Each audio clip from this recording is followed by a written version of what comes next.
So we are ready to get to the letter Q. I'm going to do something different that I haven't done on any of the other letters. I spent quite a bit of time talking about the letter O and the uniqueness of the O and how to finish it and so forth.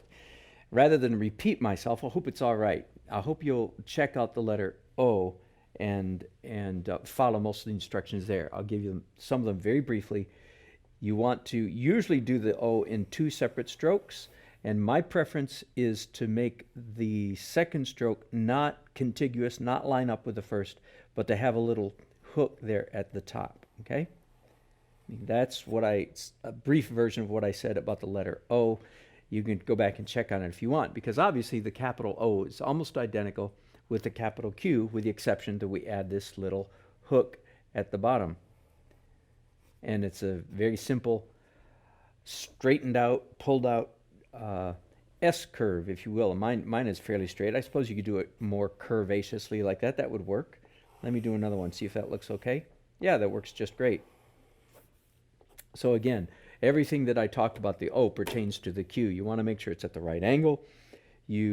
Sometimes you can't do this part of the O pushing your pen, so you'll need to pull the pen towards you and make it a 3-stroke letter, which is perfectly appropriate. Here you go.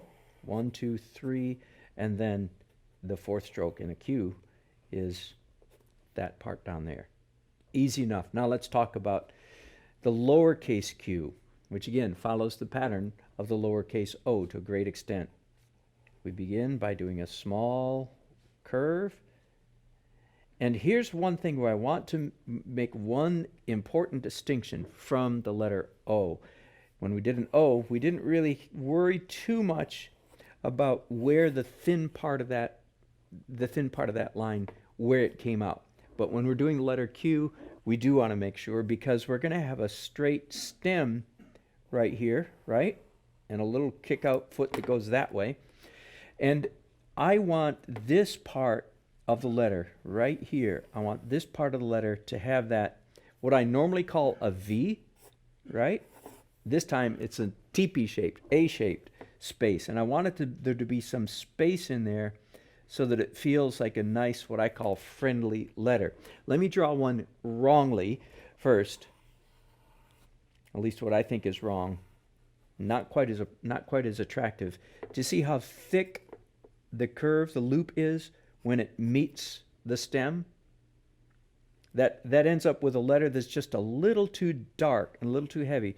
So I'm going to cheat the bottom of this curve a little bit and maybe even make my pen stand up on its hind legs, do a little wheelie, so it thins out quicker. Do you see how this thins out more quickly?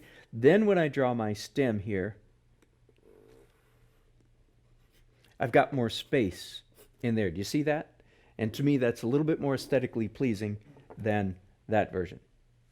Now, what if the letter Q connects to the next letter? The answer is pretty much it doesn't. Because if you bring this stem way up here, like, that's just weird. That's not going to happen. This is the only letter, I think, that has a kickback like that beneath, in the descender, beneath the line, beneath the baseline. So there's virtually no connection that I suppose, could you go like this? No, because that gives the impression that this stroke was done first and this one second, and that would not be appropriate. So let's just make that rule, shall we? No connector on the Q. What if the Q is the last letter in a line of type? Now that's a different matter altogether. Lowercase q, so I've got this.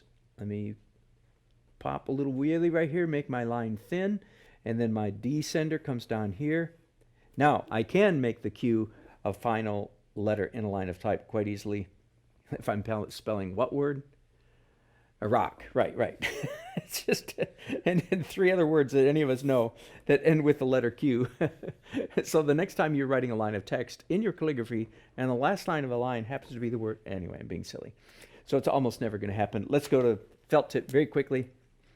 Capital O with a little S curve at the bottom of it.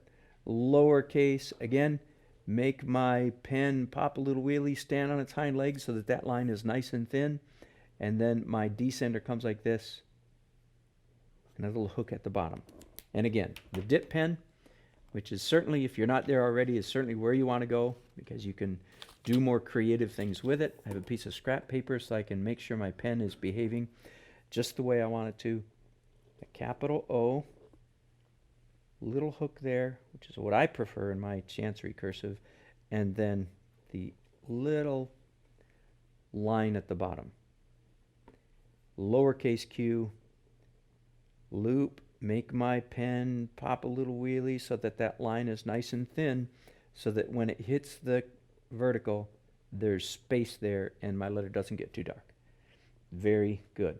I'm talking about you, of course. Very good. You're doing very well. I'm doing so-so. Thanks for watching. Let's go on to the next letter.